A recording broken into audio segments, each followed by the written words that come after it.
Next দেখো, kajal once brain. Brain kajal করা মানে কি? মাথা খাটানো, অর্থাৎ থিঙ্ক এক্সট্রিমলি হার্ড, কোনো কিছু ব্যাপারে গভীর চিন্তা ভাবনা করা। Cut the cackle. Cut the cackle এর মিনিং কি? কাট দ্য ক্যাকেল অর্থাৎ, ক্যাকেল মানে জানো? ক্যাকেল মানে হচ্ছে এই যে পায়রা বা টিয়া, যে বারবার, পায়রা নয়, টিয়া, টিয়া পাখি যে কথা বলে, টিয়া পাখি যখন কথা বলে সেটাকে আমরা বলি ক্যাকেল, তার ডাকটাকে। কাট দ্য ক্যাকেল, কথা কমাও, কাজ বেশি করো। কথা কম বলো, কাজ বেশি করো। Stop talking, start working. Carry weight, গ্রুপের মধ্যে, বাচ্চাদের গ্রুপে দেখবে বিশেষ করে, যে একটু পাওয়ারফুল হয়, স্ট্রং হয়, হেলদি হয়, তাকে তারা ইনফ্লুয়েন্সিয়াল মনে করে। তাকে তারা কি, প্রভাবশালী, গ্রুপ লিডার টাইপের মনে করে, যে এ আমাদের গ্রুপে আছে মানে আমরা এখন পাওয়ারফুল ফিল করছি, কারণ সে কি সব থেকে বেশি ওয়েট ক্যারি করতে পারে, ভার তুলতে পারে। তাহলে তাকে কি বলা হয়? Important, be influential. কোনো ব্যক্তি ক্যারি ওয়েট, ওয়েট ক্যারি করা, বলে না এর ওয়েট খুব বেশি। ওয়েট মানে আমরা ফিজিক্যাল ওয়েটের কথা বলছি না, এক্ষেত্রে আমরা তার যে গুরুত্ব, সিগনিফিক্যান্স, সেটার কথা বলছি। তো ক্যারি ওয়েট মানে be influential or important. Call names, কারণ নাম ধরে তাকে ইনসাল্ট করা। কল নেমস, কারণ নাম ধরে তাকে ইনসাল্ট করা, অপমান করা। বলে না, তুই নাম ধরে কাকে বলছিস? ইনসাল্ট সামওয়ান ভার্বালি, কারণ নাম ধরে, ভার্বালি তাকে ইনসাল্ট করা, অপমান করা, কটু কথা বলা, কটূক্তি করা। Next, chequered career. কেরিয়ারটা চেকে ভরা, বিভিন্ন চেক চেক, ছাপা ছাপা। তা ছাপা ছাপা মানে কি? তাতে ইউনিফর্মিটি নেই, একটা সিমিলার স্মুথ ওয়ে নয়, বিভিন্ন আপস অ্যান্ড ডাউনস আমরা ফেস করি কেরিয়ারে। তখন কি বলা হয়? Chequered career, career with ups and downs, কখনো খুব ভালো, কখনো খুব খারাপ। যদি তোমরা কে এল রাহুলের কেরিয়ারটা দেখো, দেখবে কখনো সে কেরিয়ারের টপ ফর্মে আছে, কখনো ডাউন ফর্মে আছে। তাহলে এটা কি? Ups and down. নেইমার, নেইমারের কেরিয়ারে কি? বার্সেলোনার টাইমে খুব আপস এবং পিএসজির টাইমে খুব ডাউন। তাহলে এই যে আপ অ্যান্ড ডাউন তার কেরিয়ারে চলেছে, এটাই কি? তার chequered career. Clear the air, বাতাস পরিষ্কার করা। বাতাস পরিষ্কার করা বলতে এর আক্ষরিক অর্থ বোঝাচ্ছে তোমার ভিতরে যে নেগেটিভিটি, টেনশন, সেটাকে তুমি বাইরে বের করে দাও, ক্লিয়ার করে দাও। এই যে কালো ধোঁয়া বেরিয়ে যাচ্ছে বাড়ি থেকে, তেমন মনের ভিতরে যে কালো ধোঁয়া, doubt, tension, negative thought, fear of failure, anxiety, সেগুলোকে রিমুভ করা, সেটাই কি? Clear the air. Chicken scratch, মুরগিরা ভীষণ নোংরা করে রাখে না? মুরগির খোপ দেখেছো তো, ভীষণ নোংরা হয়। তাহলে মুরগির খোপে যদি দেখো চারিদিক থেকে খড়কুটো জমিয়ে রাখে, পোকামাকড় মেরে রাখে, সেখানেই পটি করে। এভাবে তারা কি করে? একটা মেসি সিচুয়েশন ক্রিয়েট করে, নোংরা, পরিষ্কার করা যায় না যেটা। তেমনই যদি কারো হ্যান্ড রাইটিং হয়, যে মুরগির পায়ে ধরো কালি লাগিয়ে তাকে স্ক্র্যাচ করতে বলা হচ্ছে দেয়ালে, এতই বাজে হ্যান্ড রাইটিং যে মনে হচ্ছে যেন মুরগি লিখে গেছে। মেসি ইললেজিবল, পড়া যায় না, সেরকম হ্যান্ড রাইটিং, তাকে কি বলা হয়? Chicken scratch. Come unglued, loose emotional control. Glue দিয়ে কি করা হয়? কোনো কিছুকে জোড়া হয়, গ্লু মানে আঠা। তাহলে কেউ তার মানসিক আঠা, আমাদের মনের যে মেন্টাল গ্লু, সেটা কি? আমাদের ইমোশন, ইমোশন দিয়ে আমরা একে অপরের সাথে কানেক্ট হই। অবশ্যই বাড়িতে বা তোমাদের ফ্রেন্ডের সাথে তোমাদের একটা ইমোশনাল কানেকশন রয়েছে, কেউ যদি সেই ইমোশনাল কানেকশনটা হারিয়ে ফেলে, তার ভিতরে সেই গ্লুটা শেষ হয়ে যায়, তাহলে সে কি হয়ে পড়বে? ইমোশনাল কন্ট্রোল হারিয়ে ফেলবে, আনসোসিয়েবল হয়ে যাবে। কিউরিওসিটি কিল দ্য ক্যাট, ইঁদুর মারার জন্য একটি কল রাখা হয়েছিল, কিন্তু বেড়ালটার এত ভিতরে কিউরিওসিটি, কি হচ্ছে এটা একটু দেখি বলে দেখতে গিয়ে সে নিজে মারা পড়লো। তাহলে বেড়ালটার মৃত্যুর জন্য কে দায়ী? তার curiosity. Snooping leads to travel, snooping মানে কোনো ব্যাপারে অযথা নাক গলানো, যে ব্যাপারটা প্রয়োজনের বাইরে, সবকিছু ব্যাপারে আগ্রহ দেখানো, যেটা হয়তো তোমার প্রয়োজন নেই। তাহলে স্নুপিং কিল দ্য ক্যাট, আগ্রহই কি করে? ট্রাভেল ডেকে আনে, প্রবলেম ডেকে আনে। কাম টু ব্লোজ, ব্লো করা, একে অপরকে আঘাত করা। কাম টু ব্লোজ এর মিনিং কি?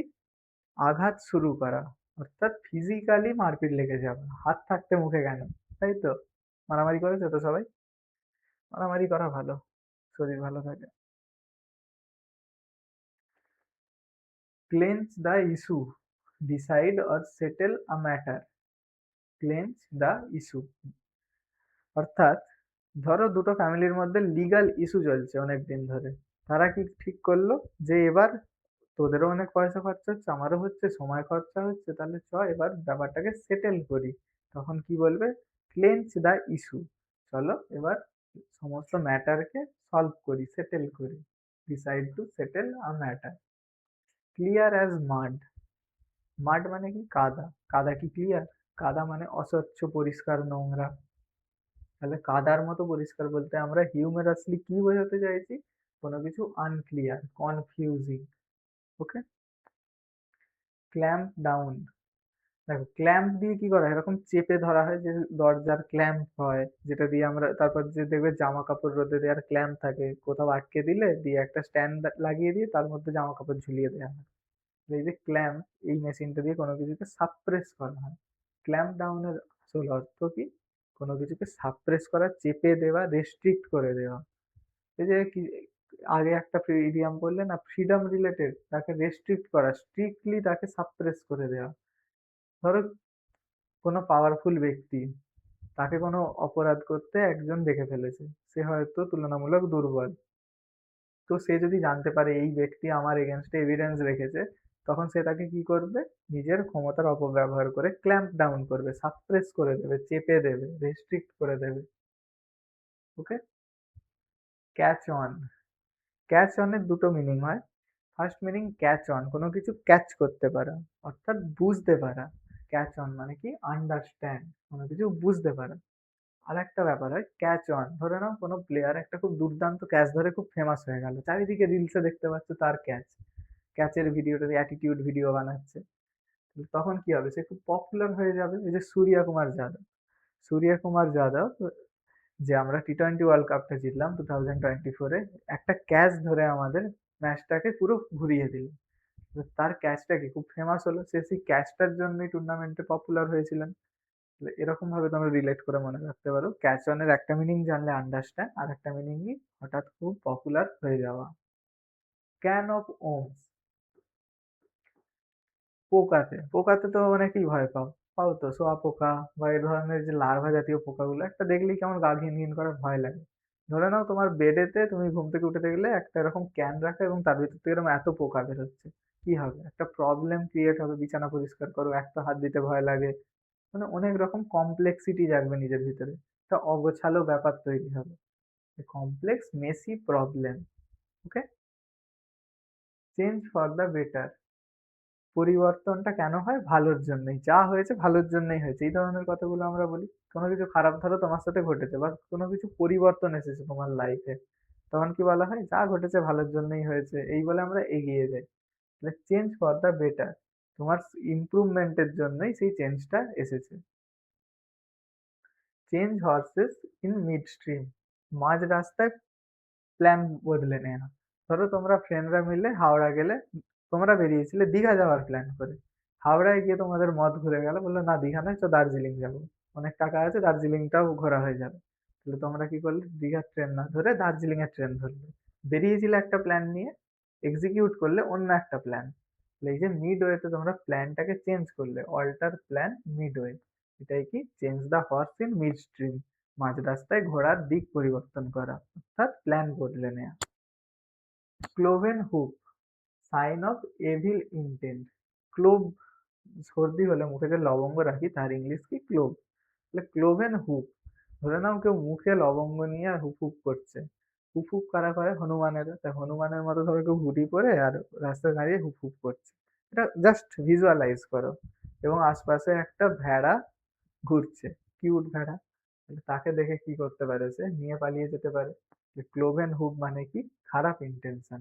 বা এভাবেও দেখো, এই যে ভেড়াটার একটা পা দেখো আলাদা, দেখতে পাচ্ছ? এই পাটা আলাদা। ক্লোভেন হুপ এর মিনিং, এর যে এই খুঁটটা, এটা দেখো আলাদা কালারের, আসলে হোয়াইট দেখাচ্ছে ওপরে, কিন্তু তার ভিতরে ক্লোভেন কালার দেখা যাচ্ছে, অর্থাৎ এর ভিতরে কোনো খারাপ এভিল ইন্টেনশন রয়েছে। এভাবে রিলেট করতে পারো পিকচারের সাথে। চেঞ্জ করতে হবে, এটা একটু আগেও হয়েছে। চেজ দ্য রেনবো, রামধনুকে রামধনুকে ধরা যায়? রামধনুর পিছনে ধরো কেউ ছুটলো, সে ধরতে পারবে? তেমনই কিছু আনরিয়েলিস্টিক গোল আমরা লাইফে অনেক সময় পার্সিউ করতে চাই। How to how to make money like Mukesh Ambani without doing a job. এই ধরনের অদ্ভুত অদ্ভুত চিন্তা ভাবনা আমাদের মাথায় আছে। বিরাট কোহলির মতো কিভাবে খেলবো, জীবনে ব্যাট হাতে ধরে দেখিনি। এই রকম অদ্ভুত ইললজিক্যাল যে গোলগুলো আমাদের মাথায় আছে, এগুলো কি আনরিয়েলিস্টিক, যার বাস্তবে পাওয়া অসম্ভব। সেই রকম গোল পার্সিউ করাকে কি বলে? চেজ রেনবো, রামধনুর পিছনে ছোটা। চিউ দ্য ফ্যাট, ফ্যাট চেবাতে, চর্বি, খাসি বা মাটনের যে চর্বি খাওয়ার সময় দেখেছো বেশ চেবাতে হয়। মুরগির ক্ষেত্রে যেমন ছাল, ছাল জাতীয় মাংস যখন পরে মুখে চেবাতে হয়। তাহলে ফ্যাট জাতীয় খাবার অনেকক্ষণ চেবাতে হয়। যে মুখ নাড়া, এই মুখ নাড়াটা কখন হয়? যখন আমরা চ্যাট করি, কথা বলি। চ্যাট মানে এখানে হোয়াটসঅ্যাপ চ্যাট নয়, সামনাসামনি কথা বলার কথা বলা হচ্ছে। চিউ দ্য ফ্যাট, ফ্যাট চেবানোটা এমন কিছু ভালো কাজ, ভালো বলতে তেমন কোনো ফ্রুটফুল ওয়ার্ক নয়, ক্যাজুয়াল ওয়ার্ক একটা। তেমনই ক্যাজুয়ালি দীর্ঘক্ষণ চ্যাট করা, কথা বলা, সেটাই কি চিউ দ্য ফ্যাট। এইভাবে মুখ নাড়ানো কখন হয়? ফ্যাট চেবানোর সময় এবং কথা বলার সময়, সেইভাবে দুটোকে রিলেট করো।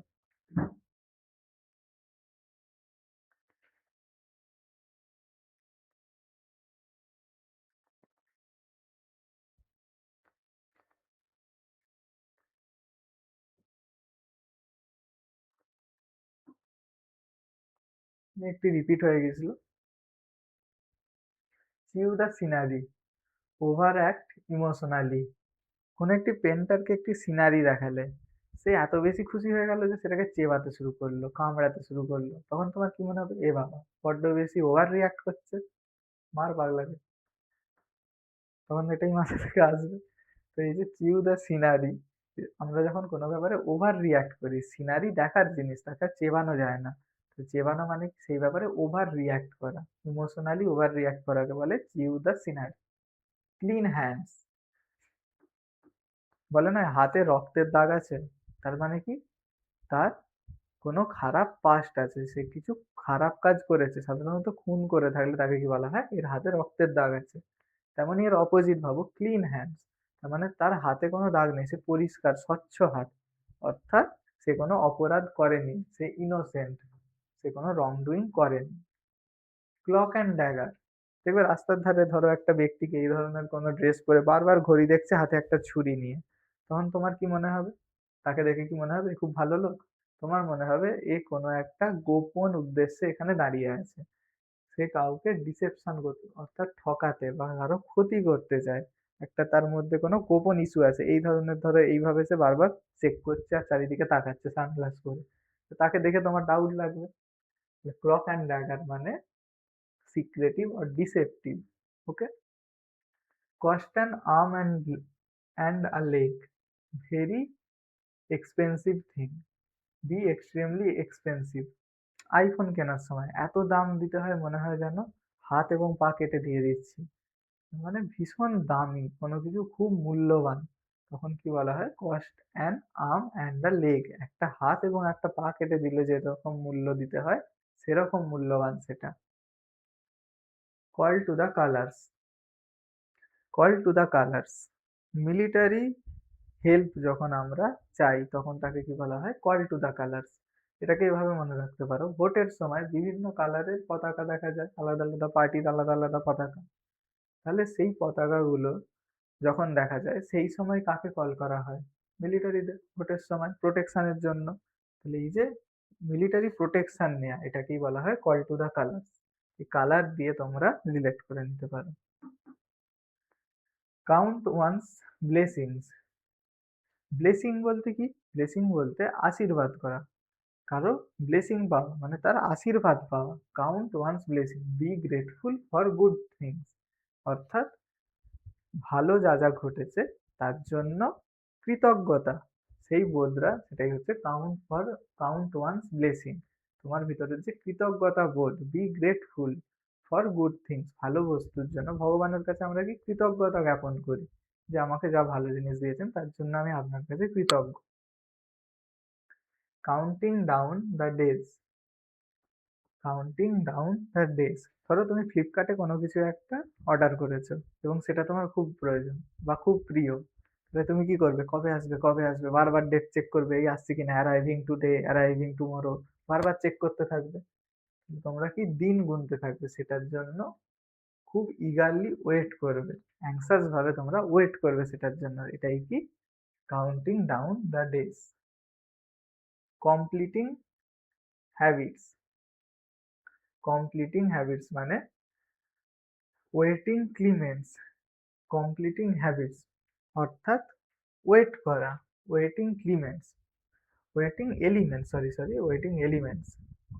কমপ্লিটিং হ্যাবিটস মানে ওয়েটিং এলিমেন্টস, ওয়েট করা কোনো কিছু ঘটার জন্য অ্যাংসাসলি ওয়েট করা, সেটাই কি কমপ্লিটিং হ্যাবিটস। এটা কিন্তু কমপ্লিটিং সেই কমপ্লিশন বা কোনো কাজকে সম্পূর্ণ করা কমপ্লিটিং নয়। কমপ্লিটিং হ্যাবিটস বলতে ওয়েটিং এলিমেন্টস, কোনো কিছুর জন্য ইগারলি ওয়েট করা। এটার সাথে এটা সিনোনিম বলতে পারো বা সিমিলার বলতে পারো। সিনোনিম না, সরি, এটা দুটো similar idiom, counting down days, completing habits. Okay, দুটোর মিনিংই কি ওয়েট করা। Crack someone up. Crack someone up, কাউকে তুমি এমন একটা জোকস বললে যে সে এত হাসছে মনে হচ্ছে যেন এবার সে ফেটে বেরিয়ে যাবে, মানে সে বলে না হাসতে হাসতে পেটে কিল ধরে যাওয়া, পেট ফেটে যাবে রে, এবার তুই চুপ কর আর হাসাস না। তাহলে ক্র্যাক সামওয়ান আপ, কাউকে এত হাসানো, মেক সামওয়ান লাভ হার্ড, এত হাসানো যেন মনে হচ্ছে সে এবার ফেটে যাবে, তার পেট ফেটে যাবে। তাহলে ক্র্যাক সামওয়ান আপ মানে কাউকে খুব হাসানো। পরেরটা দেখো, creature comfort. Material things bring is. আমাদের লাইফে আরামের জন্য যেগুলো প্রয়োজন, ভালো খাবার, ভালো একটা বিছানা, আরামের একটা পরিবেশ, ভালো রিলেশনশিপস। রিলেশনশিপসটা এখানে বাদ দেবো, কারণ মেটেরিয়াল থিং যেগুলো বস্তুগত আরামের জিনিস সেগুলোকে কি বলা হয়? ক্রিয়েচার কমফোর্ট, কোনো জীবের কমফোর্টের জন্য যেগুলো প্রয়োজন। Next, creature habit, one who follow strict routine. দেখবে একজন প্রতিদিন সকালে ওঠে, হাঁটতে যায়, জিম করে, ভালো খাওয়া দাওয়া করে, কোনো জাঙ্ক ফুড খায় না, তাহলে সে কি করে? একটা স্ট্রিক্ট রুটিন ফলো করে, ক্রিয়েচার অফ হ্যাবিট। তাহলে তার এই যে স্ট্রিক্ট রুটিন ফলো করার টেন্ডেন্সি, সে অভ্যাসের দাসে পরিণত হয়েছে, তার হ্যাবিটের সে ডিপেন্ডেন্সে এসে গেছে। এছাড়াও আমরা এটাকে নেগেটিভ ওয়েতেও দেখতে পারি। অনেকে নখ খায়, নখ খাওয়াটা কি খারাপ একটা অভ্যাস, কিন্তু তাকে যতই বারণ করো, যতই নেগেটিভ কনসিকুয়েন্স বলো, সে তারপরেও খাবে। ভিউয়ারদের মধ্যেই অনেকে আছে ভিডিও দেখতে দেখতে নখ খাচ্ছে। তাহলে এটা কি একটা খারাপ অভ্যাস, কিন্তু তোমরা অভ্যাসের দাসে পরিণত হয়েছে, যে রিল স্ক্রল করা, এর অনেক নেগেটিভ ইম্প্যাক্ট হয় তোমাদের সাইকোলজিক্যাল ব্যাপারে, তাও তোমরা করতে থাকো। তোমরা জানো কিন্তু তোমরা অভ্যাসের দাসে পরিণত হয়েছে, এটাই কি ক্রিয়েচার অফ হ্যাবিট। তো এই ছিল আমাদের সি ভল্ট। আশা করি সকলেরই ক্ল্যারিটি এসেছে। হাইলি ইম্পর্টেন্ট যে ইডিয়াম গুলো সেগুলো আমরা দেখেছি। এই ভিডিওর পিডিএফ তোমাদের ডেসক্রিপশন বক্সে প্রোভাইড করা হবে, সেখান থেকে তোমরা রিভিউ করতে পারো। এছাড়া তোমাদেরকে প্রপার স্টাডি নোটস দেয়া হবে, সমস্ত ইডিয়াম যেখানে একত্র করা থাকবে। হ্যাঁ, সেখানে পিকচার দেয়া থাকবে না, সেখানে ইডিয়াম থাকবে, মিনিং থাকবে, যেমন বুকিস ফরম্যাটে তোমরা পাও। ভিডিও দেখো এবং পড়ো যখন, তখন নিজে ভিজুয়ালাইজ করার চেষ্টা করো। আমি যে স্টোরিগুলো বলছি সেগুলোর উপর ডিপেন্ড না করে, আর সেগুলোকে তোমরা কিউ হিসেবে নিতে পারো, বাট নিজের ভিজুয়ালাইজেশন, তোমার যে কল্পনা, সেটাই তোমার রিটেন বেশি হবে। কারণ তোমার লাইফের ইভেন্টের সাথে, ইমোশনের সাথে তুমি ইডিয়াম গুলোকে কানেক্ট করো, কনভারসেশনে ইউজ করো, দেখবে এক্সামেতে লাগবে লাইক আ কেক ওয়াক। যখন দেখলে কেক ওয়াক মানে একদম ইজি থিং, ইডিয়ামও তাই, খুব ইজি একটা থিং। ওকে, তো পুরোটা দেখার জন্য সকলকে ধন্যবাদ। আরো একবার অ্যাপ সম্পর্কে তোমাদের বলে দিই। এএনএম, জিএনএম এবং আলাদা নার্সিং, এমএলটি, রেডিওলজি, ওটি, ইসিজি সমস্ত ব্যাচের প্রিপারেশন তোমরা একই অ্যাপে পেয়ে যাবে। সাকসেস লার্নিং বাই অনুপ অ্যাপটি প্লে স্টোর থেকে অবশ্যই ইনস্টল করো এবং আমাদের সাথে কানেক্ট হও। ওকে, এছাড়াও ভিডিওটি প্রচুর পরিমাণে লাইক করো, শেয়ার করো বন্ধুদের মধ্যে। Sharing is caring. তোমার প্রিয় মানুষের মধ্যে শেয়ার করো, কারণ একসাথে সিলেকশন নেবে এরকম একটা চিন্তা ভাবনা রাখো।